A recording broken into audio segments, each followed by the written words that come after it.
I think you and I both have the thesis that a triangle can work. So many articles, Rebekah, like every episode that came out, every single publication had an article or a video or something that basically said, this is why friendship trios don't work. And every time, I want you to know, I saw that, I thought, that is not true. I reject that. I wholeheartedly agree.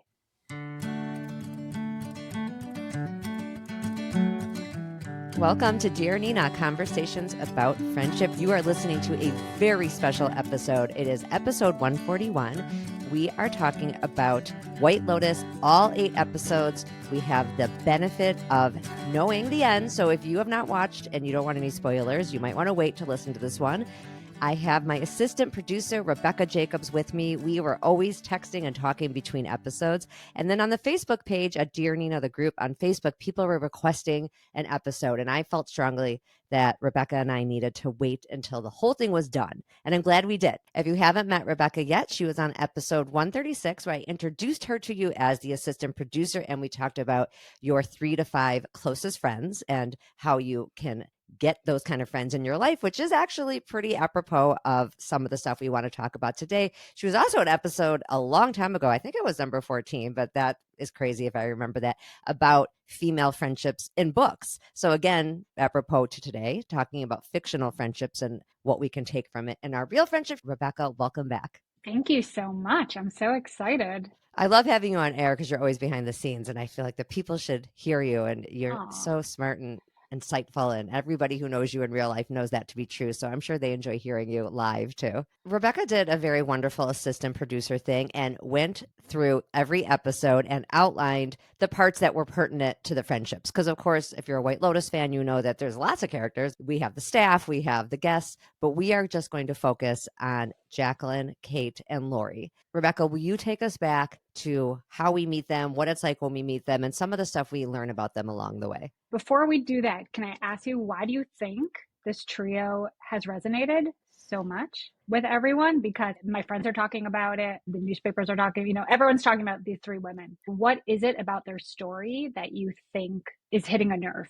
I think people recognize themselves in having a slight dissatisfaction with the way their friendships are going on either side of it. Maybe they see themselves in each one, like you've heard friends talking about you maybe, or you suspect they're talking about you. You are talking about your friend and you feel, okay, have we crossed over from venting to just being judgmental? There's gossipy and then there's judgmental, which is its own other thing. And I think if you're honest with yourself, most of us have been in both of those positions. We feel we're being judged. We are judging. And then there's genuine concern about your friends. Then how do you express that? It brought up a lot of stuff and the whole thing about old friends and growing apart and trios. The triangle triggered people. It really did. So much. We had a whole side text conversation where some of my friends absolutely thought 3 is just the worst number ever. Whereas other thought, no, it's so great. One person leaves, you have another person to talk to.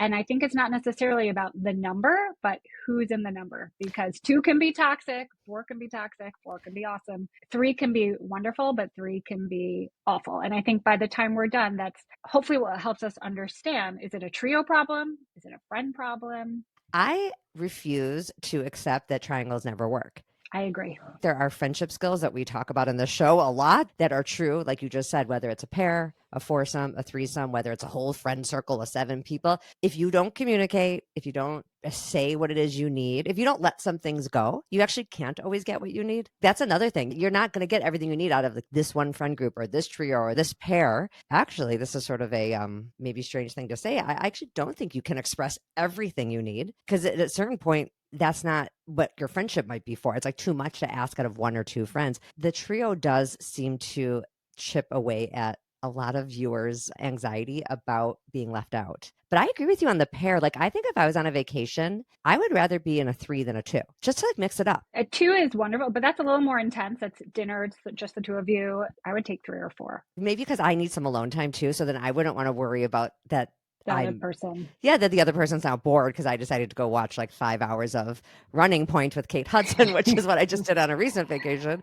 I actually watched all the episodes. You could take what you need from your vacation and not feel responsible for the other two. How do we meet these three? Okay, so we meet these trio. Jaclyn is an actress from LA. She's highly successful. Kate is her Texan socialite friend, and Laurie is a New York lawyer. She's a divorced mom, and they're all on this all expense trip paid to Thailand, thanks to Jaclyn. And they even refer to it as their victory tour. That is where we first meet them. And we see a lot of dinner conversations. It kind of reminded me, I imagine I maybe made this up in my head. They met sometime in middle school or elementary school, even somewhere in the Midwest, picturing them there. I know you said that in your notes. Do we know it's the Midwest? No, I made it up. Is it because you and I grew up in the Midwest? Yeah, in my head, I'm like, they're in Ohio, and then they all leave. We don't get a ton of information about when they met, but I agree that it's understood that they are childhood friends. So that could be middle school, it could be elementary.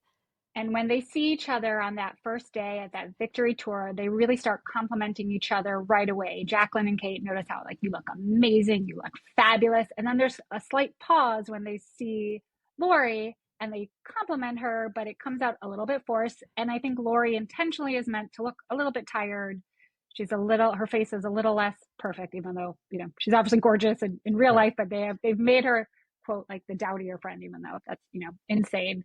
But they're really trying, it's coming off so hard, and there's this pausing, and you sense this. And it ends where Laurie retreats to her bungalow with a bottle of wine, and she looks out, and she's looking into Jaclyn and Kate, speaking and kind of just being close, and she sobs. It's this guttural sob. And that's where we see Laurie right away. And you kind of think, she is so sad. Where is this going to go? What I took from that, I remember, is I assume that it's the dynamic that always existed, and it's the part of the trio that was hard for viewers to deal with, because maybe the people who really hated seeing a triangle of friends, maybe they were the Laurie, the people who, like everyone loved her, like Kate and Jaclyn, of course, they love her deep down, but when it comes down to it, Kate and Jaclyn maybe have a more natural chemistry as a twosome, right. And maybe that has always been the case, and Laurie just regresses to those feelings she had in high school, even though we can assume she has other friends in New York.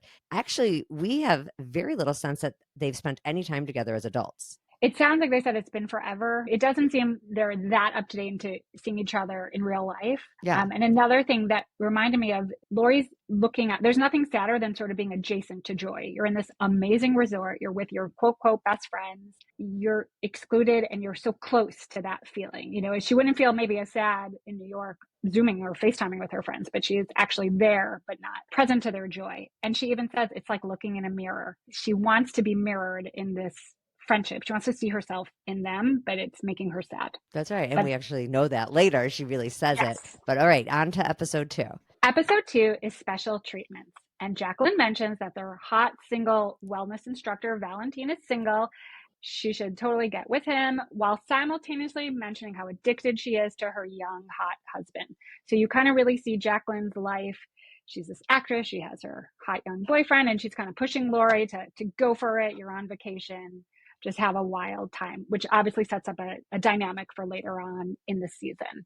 In episode 2, you reminded me that this is when Laurie and Kate have a moment where they kind of gossip about Jaclyn's marriage. So in episode 1, we've had a pairing off of Jaclyn and Kate. And now in episode 2, we've had a slight pairing off of Laurie and Kate. So Kate's the common denominator. So we do kind of see that, Laurie is not above the gossiping herself. They're not exactly sure about this husband. It doesn't seem, even though she seems so obsessed with him, it doesn't seem real to them. And they kind of question the validity of this relationship with Harrison, who we really never see. There's no on-time screen. He's almost a what's that word in a video game? Non-important player. Oh, yeah, right. Or something. Now, I think it's in the scene, but I don't remember. But it seems plausible that it would be that Laurie and Kate also kind of talk about, like, has Jaclyn had too much work done? Right? Oh, yeah. Her face was sandblasted. Yes, sandblasted. Is what Kate said. But, before said, you look amazing. And you look like you just came out of the womb or something, hilarious. Women are hard on each other like that. And I think it only has to do with ourselves.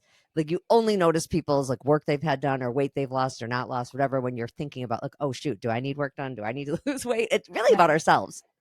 And especially in this sort of high style resort where obviously, I'm sure Jaclyn's stylist packed her, and these are going to be Instagram ready photos so that Jaclyn could be at the resort that everyone's talking about in LA. So it's very important that she, looks her best, because this is going to be posted later, even though she hasn't said that, but I imagine that to be true. Right. And I imagine Kate and Kate Laurie too. know that to be true too. Both of them. Yes. They know they're going to be photographed with their movie star friends. So Right. they all have to look good. And they do. They all look great. Yes. Okay. On to 3. Okay, so 3 is another dinner table side conversation.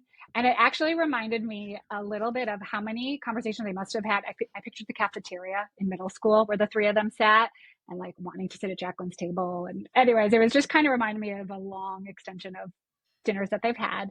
And this is when Jaclyn questions Kate about attending a church in Texas, about people who may have voted for Trump. And Kate responds super diplomatically and says they're nice people. And she basically shuts it down. And later she repeats I don't know if I'll get the quote exactly right, but one person's polite is another person's good manners. So Kate is not a character who's interested, to me, in delving deep. She's not really a character who wants to get into much. I think she's fine with the surface level. And I think that's okay. I don't know that every friend has to go deep dives. This is now a different change because Jaclyn and Laurie are kind of side eyeing each other. And they do seem maybe unaware that their friend changed in whatever way that means to them. But we do kind of see Kate as this peacekeeper. We also see her discomfort with confrontation. But we do finally kind of see a Jaclyn Laurie 2-on-1. Yes, so now everyone has talked true. about everyone. Right. Because By then later, the 3rd episode. yes, they're by the pool later, or they're somewhere later in a separate space. And Kate knows perfectly well that they're talking about her now. That scene to me showed truly how little they know about each other's adult lives. Like the fact that it was sort of the first time they've ever talked about her life in Texas. It seems like maybe it's never come up, on a Zoom or on a text or anything. You basically learn she taught herself to eat beans, and that she gets her protein, that she attends church, I think was even surprising to them. Or that she would like it. Yeah, she would like attend because she wants to. Do you have to be on the same page with your friends? I think that kind of comes up. Does that make you distant? And especially old friends. I would argue you don't, but I don't even want to get totally into it. But I would say even for old friends, I would hope that there be some room for your lives have gone in different directions, but you still have those core memories together. And I hate to see people throw it away. And, because I think that is part of why we are watching, adult friendships shift. We want to mirror each other. We kind of have this belief we all see each other in each other. And I think as we grow up, for over 1,000 different reasons, we don't always see each other in each other. So moving on to Jaclyn's had enough. Like, I think Kate would be totally fine just doing yoga, eating chicken, and having rosé. I don't think she's looking for spiritual enlightenment in Thailand. But Jaclyn's had it. And it actually, I think, opens with her husband hasn't called her. She can't get in touch. And this is kind of pushing her and pushing the narrative of this idea. Like, they're fun, they're young, they're vibrant. She doesn't want to do yoga every day. And they asked Valentine, who again keeps popping up, what else can we do? We really want to have this authentic experience. And he sends them to a hotel. And it is hilarious because so Jaclyn looks around and everyone is 75. Yeah. It couldn't be more non-Lotus. No one is in their resort. I mean, they're in their TJ Maxx special, which I love TJ Maxx too. They're just not. It's a cruise yes. ship. Jaclyn is shocked, and I couldn't tell if Valentine did it just to make fun of them, like, you're actually old. It's almost she's facing a different mirror. She thinks she's so young. They think they're so hot, but to some young Russian guy, you're actually in your 50s. So I didn't know. I couldn't tell if he did that on purpose, because then the next time he sends them out to, again, do they want to be more with the locals? And they get totally pelted with water guns and they look miserable and they're just not having the experience that they want, which eventually leads up to the full moon party, episode 5. And yes, this is where Laurie, Jaclyn, and Kate continue to a club. They're hanging out with Valentine and his friends. They are doing shots. I think Kate doesn't do the shot. I have to remember. If she does, she does only enough for maybe a little buzz, but she does not get drunk. No, I think she if she does, she throws it over her shoulder. Kate, interesting. Kate, I think, is worried they're going to get roofied. Like, she is not. This is not her scene, but her friends are having fun. You see Jaclyn watching another trio of young girls. She loves them watching her dance with the men. Yes, and again, it's kind of that idea of that trio. That, are we young? Can we still be fun? And then they go back. The Russian guys come back to the club, and now I think at this point maybe Laurie's skinny dipping. They're back at the house. Yeah, sorry, back at their bungalow. Right, they're having a great time. Laurie's talking about being a badass lawyer. She has to pay palimony. She kind of feels looser in her Mm-hmm. body than we've seen her. Jaclyn's having a great time, but Kate has put on her pajamas. And I just love that. It is so passive aggressive, but still polite. She's sending out all the vibes of girls, I've had it. I felt that she was And being the grown up. She was kind of like, yes, somebody needs to stay sober, make sure these men don't rob us. And by the way, right, she really was right. Ultimately, they right, were the thieves. She kind of had a sense. They're strangers, and you've let them into your bungalow where all your nice right. stuff is, all your jewelry, all your money, your passports. I identified with her in this one. I just have to interject here to tell the listeners that during my recent spring break, where I was one of many moms having to accompany our senior kids on a spring break in Mexico, it really brought back all these high school feelings for me of being sort of a Kate character, in that I'm always drinking the least, staying out, not the latest. I stay up actually quite late, but not out. They're staying up and staying out. I had all these funny feelings about it. It was like this weird combo of being like, this is who I am. I'm not apologizing for it, but then feeling bad about it anyway. And so I would Right. call you, or I'd left you voice memos, and I'm like, why do I feel like such a loser? And what makes you feel even more like that is like being in the party. You are surrounded by this party mode where people are letting loose, where people are dancing. And it's like, Yep. oh, I don't want to do that. And I don't have to at my age. That's not fun anymore. And then there are the Jacquelyns who maybe are feeling this is their 1 week where Laurie isn't a mom. She is just free. It's that balance sometimes between what a friend may need, what a friend may not, and having to balance both of those. But it does trigger, especially I think being with your high school friends, that feeling of the roles. Was Kate Yes, always the one who, was she holding Jaclyn's hair back while I Jaclyn's imagine throwing so. up?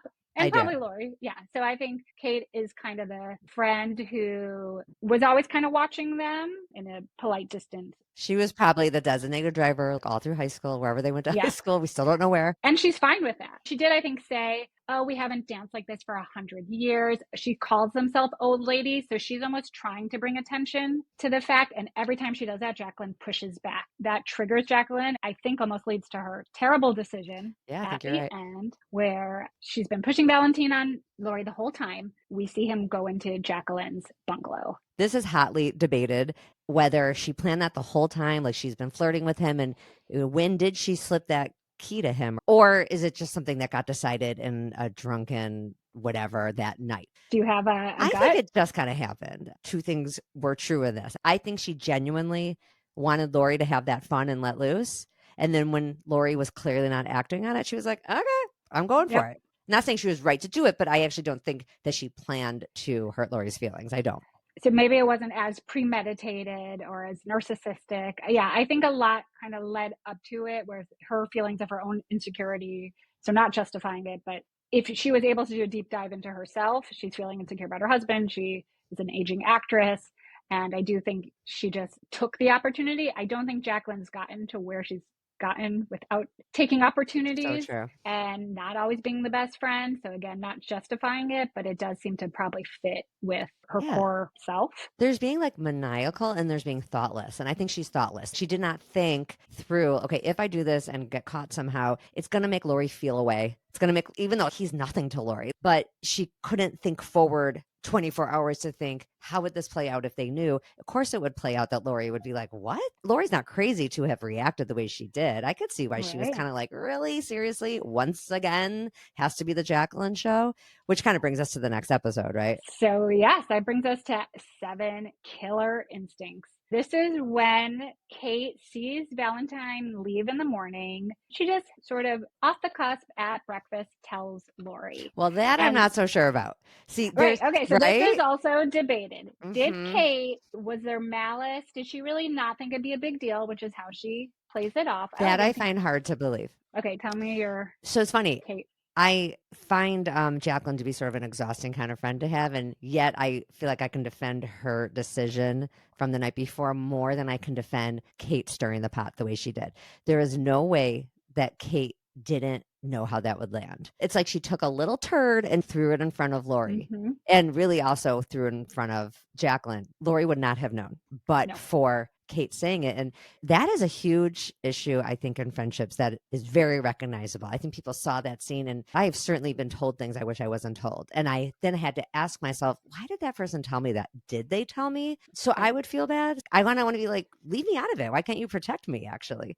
I think, how we said Kate's kind of always one of the gossipers. I think this is Yeah. making her think in a way she's getting close with Laurie, telling something Laurie wants to know. She's in the know that they're going to bond over, but also when Laurie gets mad, her and Jaclyn can be safe. So it's kind of sealing her position. This is when a triangle can be toxic, of being close to both and kind of being the one, like they're going to get mad at each other, but not necessarily mad at her. Sometimes you do get mad at the messenger, but it doesn't seem in this case. And Laurie is so angry. Kate either feigns that she is pretending, oh, I didn't realize you'd be so mad, but come on, Kate. Yes, No. a good friendship lesson on this one. Honestly, we do a whole episode just on this idea of you don't have to be that honest with your friends. As an adult, especially, I think teenagers really get confused about this too. Everything doesn't have to be shared. Like sometimes there is value in protecting your friend from information that is really none of their business necessarily, and then knowing it only is hurtful. There's too many examples to come up with, and it's not like I'm trying to say you should lie to your friends, but But if I'm Laurie and I've been best friends with Kate forever, I do want to know this. I mean, it's a toughie. But they're on a trip. They're like in the middle of this trip. I know. But if I found out later, or I guess what Kate could have done is go talk to Jaclyn first and be like, listen, I saw this. That was really messed up. You've been egging on Laurie. We know she's Ms. It almost like that conversation missed. That's the only way. I think, yes, Rebekah, and then being like that. What are we going, not what are we going to, just, this is at least acknowledging it, because without that, it does seem vindictive. It does seem she's trying to. It's like she thinks Laurie should know, but she doesn't want Jaclyn to have to do the hard work of telling her something. I agree that would have been maybe the only way to save the trip, although it ends up being saved. But at that time in this episode, I think it was like this episode that a lot of words come out of everyone's mouth. Is it this one or the next one? It's this one. And that's why I think they call it killer instincts, because the gloves are off. They've been very polite. That's been a part of it. This is amazing. You look amazing, but you know that the words are not matching the emotions. But here, Laurie is done. And she even says, she's so funny. That's just so funny, but she's not actually being funny. And it's just so her, it's so Jaclyn. And I think she calls her on it at that dinner. Jaclyn denies it. And then she kind of gaslights them and turns it against them. I have to deal with this in LA. My friend's gossiping. So she really inverts that good friends shouldn't talk about you, instead of just owning it. And had she just in that moment owned it, it would have been a totally different resolution. Is it in the same conversation that the truth does come out, though, or is it later in the episode? Mm-hmm. So I think she just is continuously denying it. I remember reading where people are so mad at Jaclyn, just say it. Yeah, I did it. They could allow them to move on. And this is when they say, these are your poor choices. Are you always the victim? This is what happens. You just always get the short end of the stick, but it's my fault. They are truth hurling. It is not kind. They are being honest, but they're also being honest with passive aggressiveness. Truth with meanness isn't always the best way to approach your friends. It seems like a message Laurie does need to hear, and we know because of what happens at the end that it did penetrate. I think that message, even though it was given over in a heated moment, like how could they have done that? Maybe back in the room and been like, Laurie, we haven't spent this much time with you in a long time. You seem really unhappy. I don't know if there's a way to say that to a friend if you're really trying to help. And I think they actually were trying to help. And I think that comes with the idea of gossip versus genuinely caring. So if there had been a side conversation with Jaclyn and Kate, Laurie seems so unhappy and her life has been hard.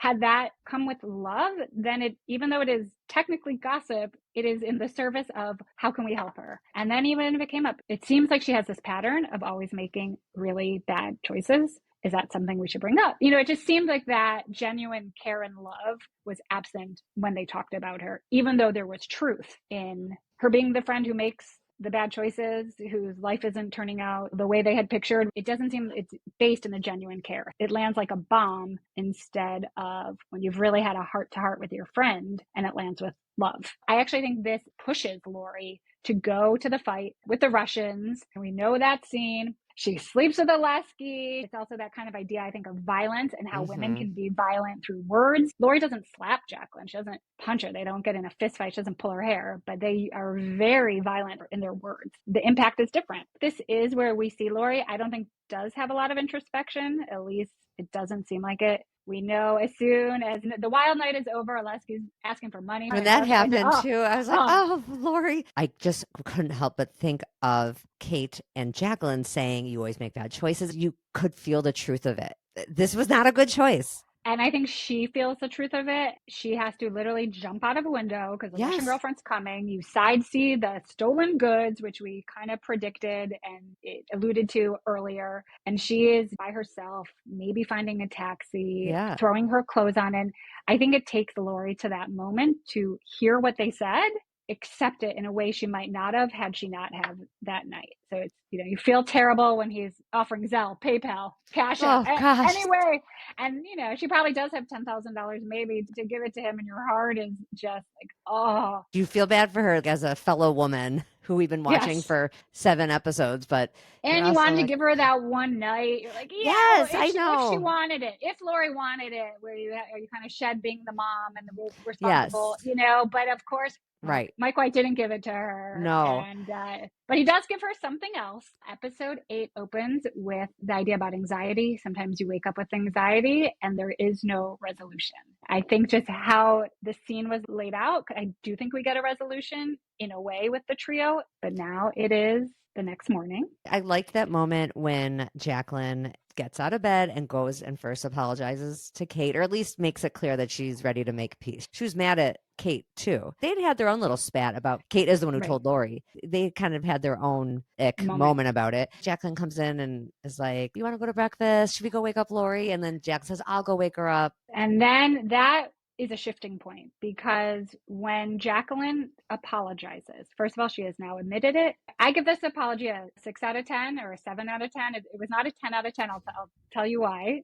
She does say, I'm sorry that I slept with him, and she's being genuine. Then she says, I didn't think you'd care. So that's why I had to lower the apology a little because she's still kind of justifying it. I think it would have landed just, I am so sorry. That was terrible. That's all she really needed to do. But I still give Jaclyn a lot of credit. There's a softness. She looks softer.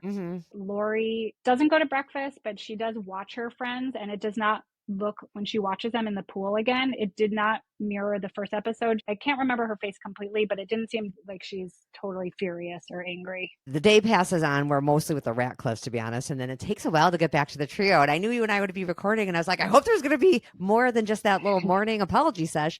They are finally together for that final special dinner. We set the scene. Jaclyn has apologized, and Kate gives this, I thought, kind of bizarro Kate speech about the watering and nurturing your soil. I mean, it's just, I was like, oh, I guess we're not going to get real, is actually how I thought. I guess we're going to keep it at surface. I think even Jaclyn says, I've been on cloud 9 all week. She says. That's what she says. I for wrote me- it down. I actually stopped and pressed pause and wrote it down. She says, nothing makes me feel more grounded than being with friends, real friends. Then she refers to, like, kind of, I think, being a celebrity. And she says, people judge you for your superficial defects. You guys judge me for my profound defects. I get what she's saying. It's like, you actually know me. I actually loved that line. It did feel like you actually know my core character. And, she takes her judgments more seriously. And, like, that's why she felt bad that they were annoyed that she'd slept with Valentin, because it's like she knew she had gone to her worst self, and they know her worst self, and she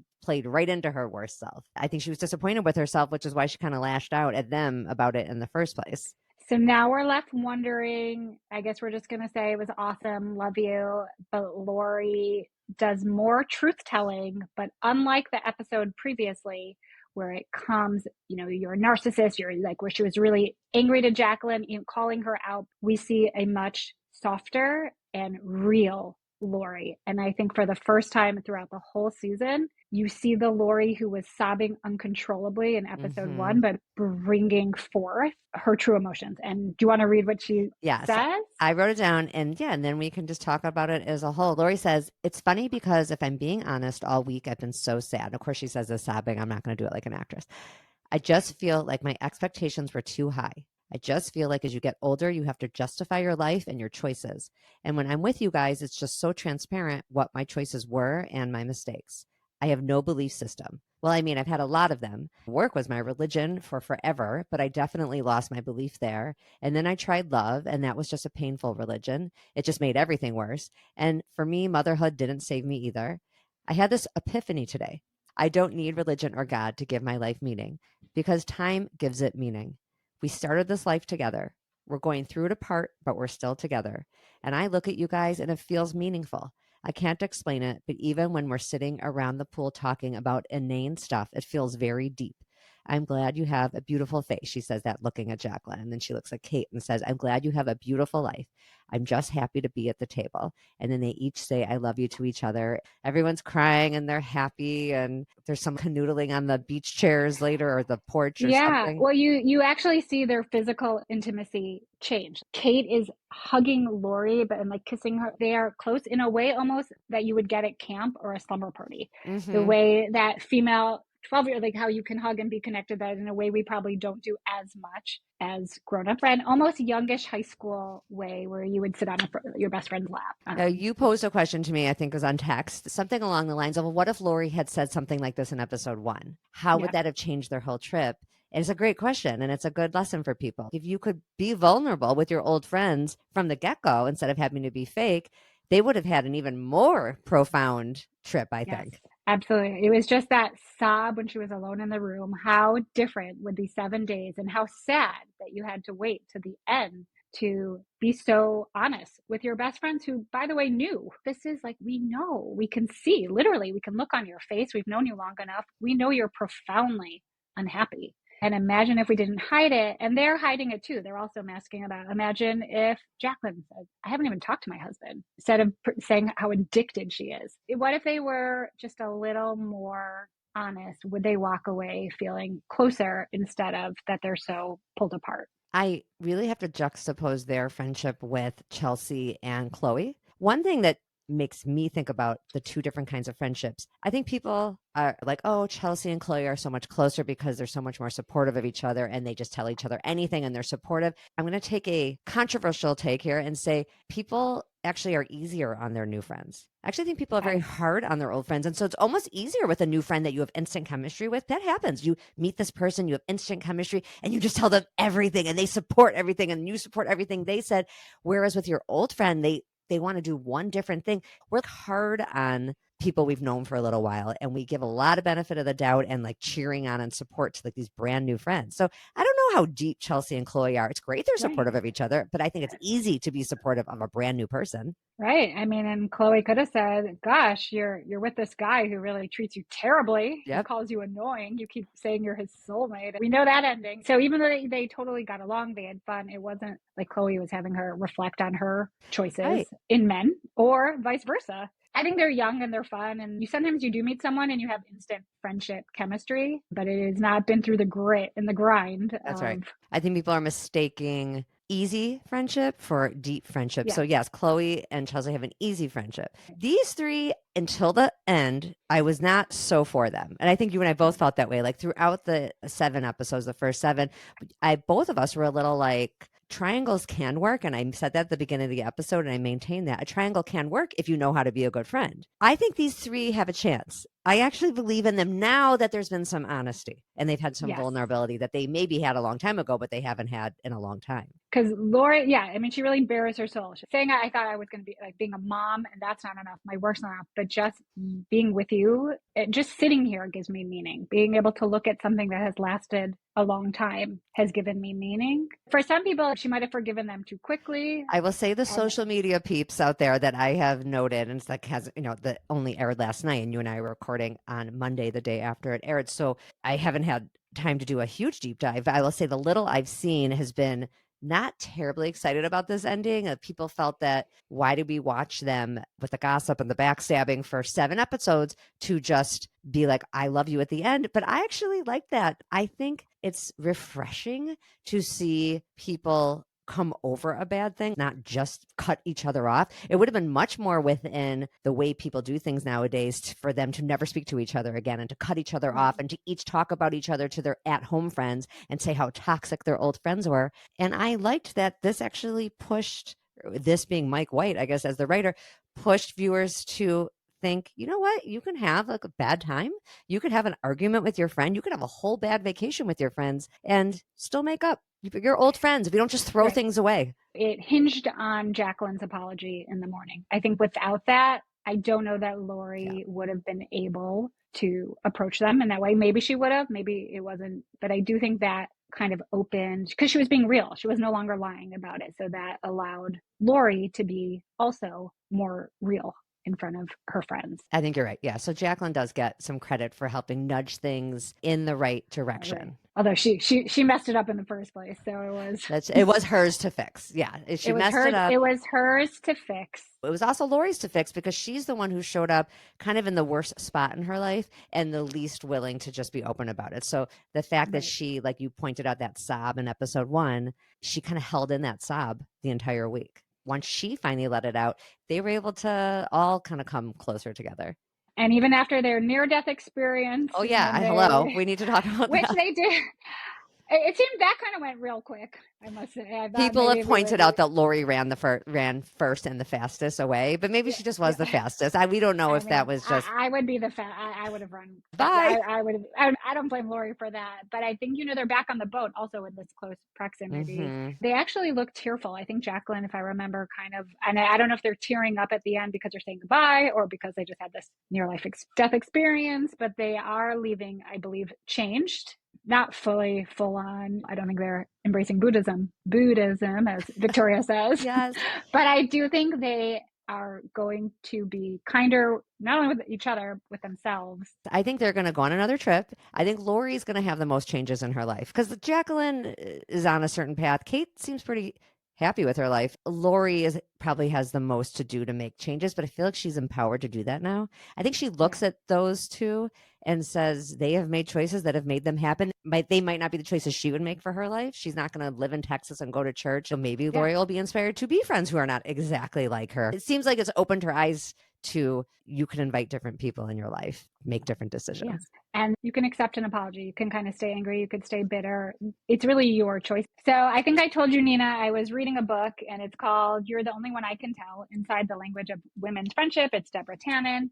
And I just found this part and it seemed so perfect. And it says, yet the nuances, overlaps, and clashes of sameness and difference fail to account for the magic of friendship. Maybe all our explanations about why we are friends, including a catalog of how we're the same and how we're different, are just ways of trying to make sense of something that has nothing at all to do with reason. Maybe we can't really say why one friend remains from childhood, from summer camp, from college, from a former job or neighborhood, while others fall away. Oh, I'm so glad you read that. I think it explains it perfectly that sometimes there's no explanation. It's who we need at a certain time. Why do some stay? Why do some go? But some common denominators to take away from this episode and that we can bring into our real life. And we started by saying trios could work, pairs could work, squares can work, and they could all not work. The common thing is being a good friend in any of those shapes, which means communicating, being vulnerable like Laurie was at the end. We're saying we wish she was that way at the beginning. Apologizing and accepting an apology are huge. And they're two different skills, but they're both important. You could look at the entire 140 episodes that came before this to go over other things that would require a triangle to work. But I think you and I both have the thesis that a triangle can work. So many articles, Rebekah, like every episode that came out, every single publication had an article or a video or something that basically said, this is why friendship trios don't work. And every time, I want you to know, I saw that, I thought, that is not true. I reject that. I wholeheartedly agree. Yay. It is such clickbait. Yeah.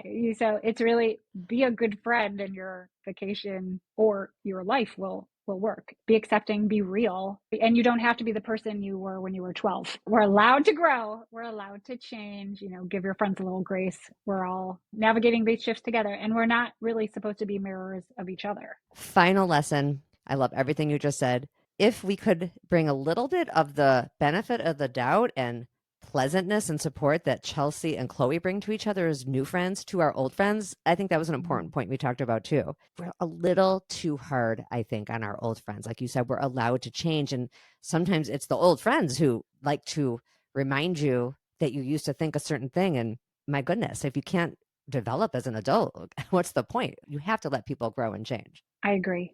Absolutely. All right, Rebekah, so fun. This was special. Tonight we're actually ordering Thai food with a bunch of us. And fun. So I couldn't wait to watch the finale. I told them I'm watching. I'll still go eat the Thai food, but I'm just going to have to hold it together. I almost wish we could have recorded after that because I bet your friends are going to have so many good insights. But you know what? If anybody has anything wonderful to say that I have not included on this episode, because that's tonight, Yeah. Then when I do the Substack post, I'm happy to quote your friends, like Okay. say, ladies, if you say something great, I'm writing it down for Nina. So do it. Okay. Perfect. Yeah. If we missed anything, Yeah, that's right. All right, everybody. This was an extra episode. You got 2 episodes really this week, and I'll be back next week with our regularly scheduled operations. When our friendships are going well, we are happier all around. Thank you, Rebekah. Swadee ta. Bye. Bye.